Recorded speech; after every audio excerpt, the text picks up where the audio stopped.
guys, welcome back to my channel. வீடியோக்குள்ள போறதுக்கு முன்னாடி மறக்காம அந்த வீடியோக்கு ஒரு லைக் போட்டுருங்க.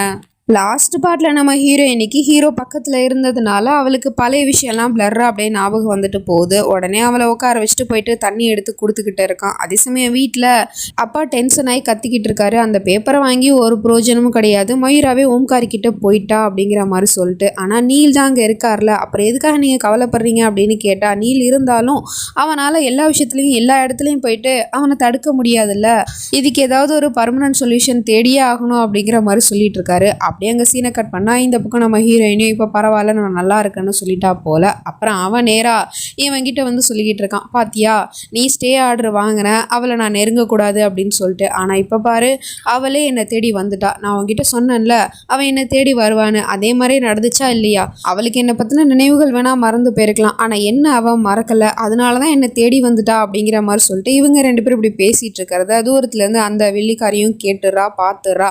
இப்போ தான் அவளுக்கு புரியுது அப்படின்னா மயூராக்கு மெமரி லாஸ் ஆகிடுச்சா, அதனால தான் அவள் ஓம்காரை தேடி வரலையா அப்படிங்கிற மாதிரி பார்த்துட்டு இருக்கா. அதுக்கப்புறம் வீட்டுக்கு நம்ம ஹீரோயினுமே கூட்டிகிட்டு வந்தாச்சு.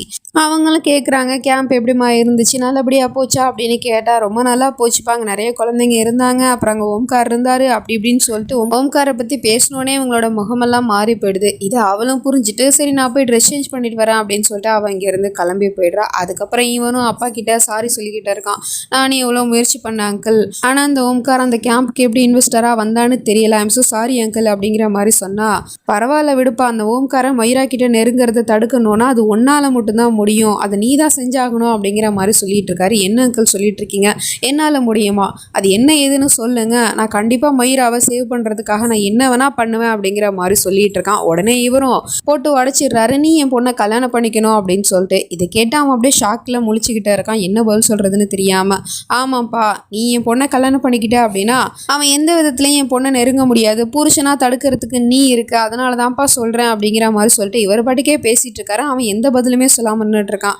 உடனே அவரும் சொல்கிறாரு, எனக்கு புரியுதுப்பா, உங்ககிட்ட ஒரு வார்த்தை கூட கேட்காம நான் இந்த மாதிரி ஒரு முடிவு எடுத்துட்டேன், என் பொண்ணோட நல்லதை பற்றி நான் யோசிச்சு தான் இந்த மாதிரி ஒரு முடிவு எடுத்தேன், அது மட்டும் இல்லாமல் கண்ணுக்கு முழுசாக பார்க்குறோம் என் பொண்ணை நீ எந்த அளவுக்கு கேர் பண்ணி அக்கறையாக பார்த்துக்கிற அப்படின்னு சொல்லிட்டு. அப்படி இருக்கும்போது உன்னை விட பெஸ்ட்டான லைஃப் பார்ட்னர் அவளுக்கு கிடைக்க போகிறது கிடையாது, அதுக்காக தான் நான் இப்படிலாம் யோசிச்சிட்டேன், நீ என்னப்பா சொல்கிற, என் பொண்ணை கல்யாணம் பண்ணிக்க உனக்கு சம்மதமா அப்படிங்கிற மாதிரி கேட்டா, அதுக்கு அவன் இந்த மாதிரி ஒரு சுச்சுவேஷன் வராதான்னு சொல்லிட்டு தானே காத்துட்டு இருந்தான். ஏன்னா இந்த பையனும் நம்ம ஹீரோயினியை லவ் தான் பண்ணுறான். அதுக்கு அவன் எப்படி பதில் சொல்கிறானா, இல்லை அங்கிள் இதுக்கு நான் என்ன பதில் சொல்கிறதுன்னு தெரியல, உங்கள் விருப்பம் என்னமோ அதுபடி செய்யுங்க, நீங்கள் மயூராவோட பாதுகாப்புக்காக இப்படி ஒரு விஷயத்தை யோசிச்சு வச்சுருக்கீங்க, அதனால் எனக்கு ஒரு பிரச்சனை இல்லை, இருந்தாலும் நீங்கள் மயூரா கிட்டே இதை பற்றி பேசுங்க, அவள் ஒத்துக்கிட்டா எனக்கும் எந்த பிரச்சனை இல்லை அப்படிங்கிற மாதிரி சொல்லிடுறான். அதெல்லாம் நாங்கள் பார்த்துக்குறோம்ப்பா, நாங்கள் எப்படியாவது பேசி அவளை சம்மதிக்க வச்சிடுறோம் அப்படிங்கிற மாதிரி சொன்னதும் அவனும் சந்தோஷத்தோடு அங்கேருந்து கிளம்பி போயிடுறான்.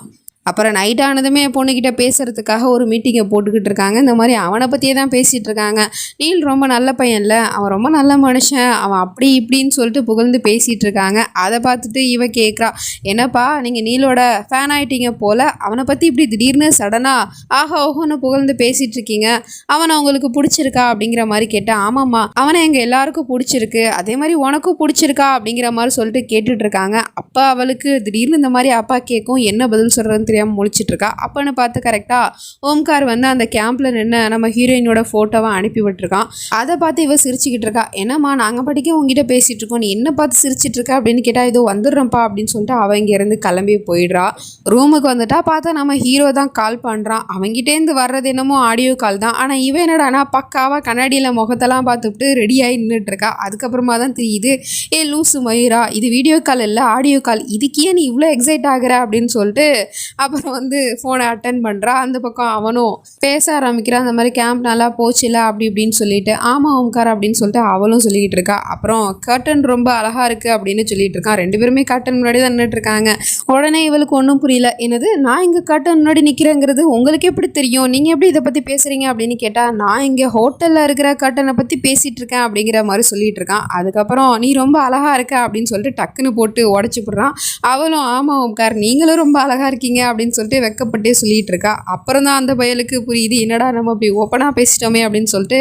அதாவது அங்கே கேம்புக்கு வந்த பசங்கள்லாம் ரொம்ப அழகாக இருந்தாங்கல்ல, அந்த குழந்தைங்கள பற்றி தான் நான் பேசுகிறேன் அப்படிங்கிற மாதிரி சொன்னதும் அவளும் ஆமாம் ஓம்கார், அந்த குழந்தைங்கள்லாம் ரொம்ப அழகாக இருந்தாங்க அப்படிங்கிற மாதிரி சொல்லிட்டு இருக்கா. அப்போன்னு பார்த்தா அப்பா வேற கூப்பிட்டுட்டு இருக்காரு. உடனே இவளும் இந்த மாதிரி அப்பா கூப்பிடுறாரு, நான் அவங்கள்ட்ட அப்புறமா பேசுகிறேன் அப்படின்னு சொல்லிட்டு கட் பண்ண போகிறா. அப்போ அவனும் சொல்லிக்கிட்டு இருக்கான், ஒரு நிமிஷம் இரு மொய்ரா, நான் எப்படி சடனாக கால் பண்ணதுனால உனக்கு எதுவும் ஆஃப்கார்டாக ஃபீல் ஆகலைல்ல, நான் திரும்ப கால் பண்ணலாமா, அதாவது வேலை விஷயமா பேசுகிறதுக்காக பண்ணலாமா அப்படின்னு கேட்டால் அதெல்லாம் ஒரு பிரச்சனையும் இல்லை ஓம்கார், நீங்கள் எப்போ வேணாலும் எனக்கு கால் பண்ணலாம், வேலை விஷயமா பேசுகிறதா இருந்தாலும் சரி இல்லை சும்மா பேசுகிறதா இருந்தாலும் சரி பண்ணுங்க அப்படிங்கிற மாதிரி சொல்லிட்டு அவளும் வெக்கப்பட்டு இங்கேருந்து கிளம்பி போயிடுறா.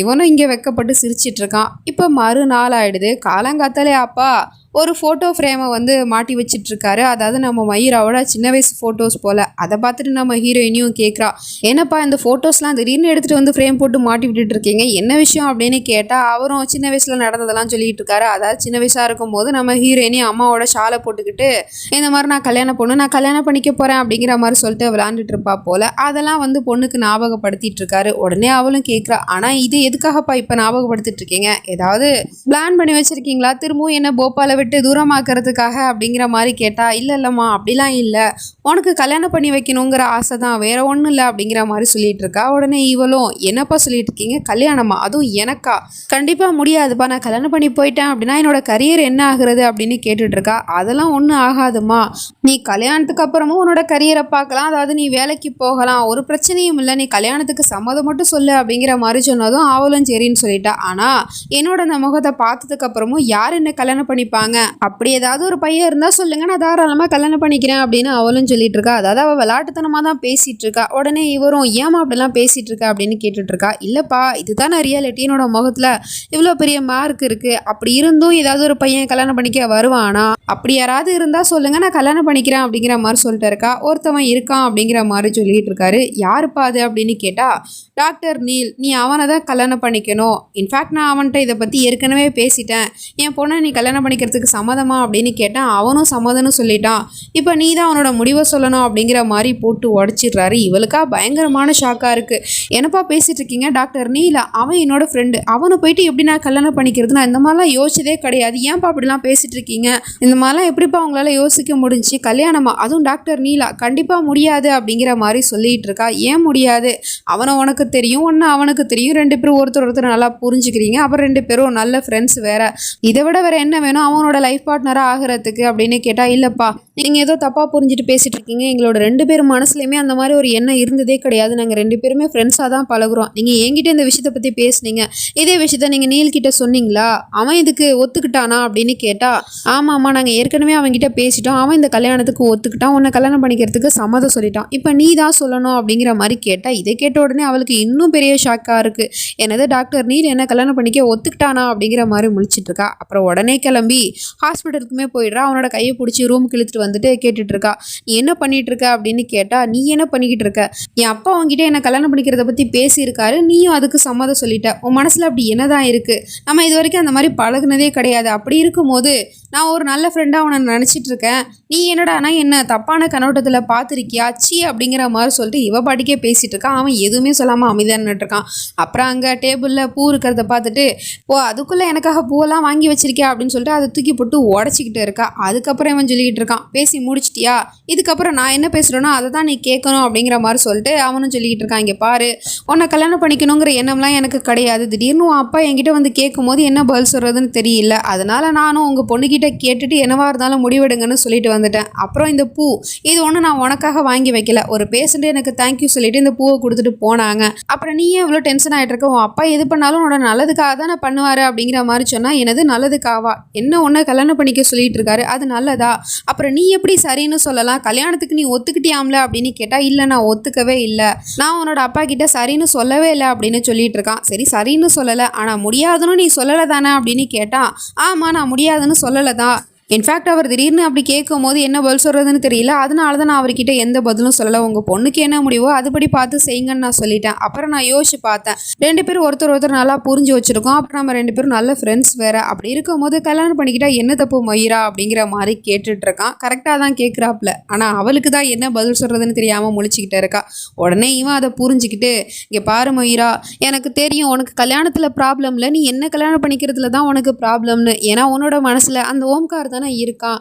அவனை நினச்சிக்கிட்டு தானே நீ என்ன கல்யாணம் பண்ணிக்கிறதுக்கு முடியாதுன்னு சொல்கிற. இவ்வளோ பிரச்சனை பண்ணிக்கிட்டு இருக்க. நீ அவனை முழுசாக நம்புற. ஆனால் அவன் உண்மையானவன் கிடையாது. அவனுக்கு ஏற்கனவே கல்யாணம் ஆயிடுச்சு, ஒரு பொண்டாட்டியுமே இருக்கா அப்படிங்கிற விஷயத்த போட்டு உடச்சிட்றான். ஸோ இந்த விஷயத்த கேட்டால் அவளுக்கு பயங்கர ஷாக்காக இருக்குது. என்ன சொல்லிட்டு இருக்க நீ அப்படின்னு கேட்டால், ஆமாம், பட்டம் விடுற போட்டிக்கு அவனோட ஒய்ஃப் கூட தான் வந்திருப்பான், நீ பார்த்துருப்பிய அப்படின்னு கேட்டால் இவ்வளோ ஞாபகப்படுத்தி பார்க்குறா. எஸ், பட்டம் விடுற போட்டியில் பொண்டாட்டியும் மாமியாக்காரியும் தான் வந்திருப்பாங்க. ஸோ அதை நினச்சி பார்த்துட்டு அப்படின்னா ஓம்காருக்கு கல்யாணம் ஆயிடுச்சா அப்படின்னு சொல்லிட்டு அதிர்ச்சியில் உறைஞ்சி போய் நின்றுட்டுருக்கா. ஏன்னா இப்போ நம்ம ஹீரோயினி அவனை காதலிக்க ஆரம்பிச்சிட்டா, புருஷன்னு தெரியாமலே. அப்படி இருக்கும்போது அவனுக்கு ஏற்கனவே கல்யாணம் ஆயிடுச்சு அப்படிங்கிற உண்மை தெரிஞ்சிச்சுன்னா இவளோட மனசு உடையத்தானே செய்யும். அதான் இங்கே உடஞ்சிருச்சு. ஸோ இதுக்கப்புறம் நடக்க போகுது அப்படிங்கலாம் நம்ம நெக்ஸ்ட் பார்ட்டில் தான் பார்த்து தெரிஞ்சுக்கணும். அது வரைக்கும் பை ஃப்ரெண்ட்ஸ்.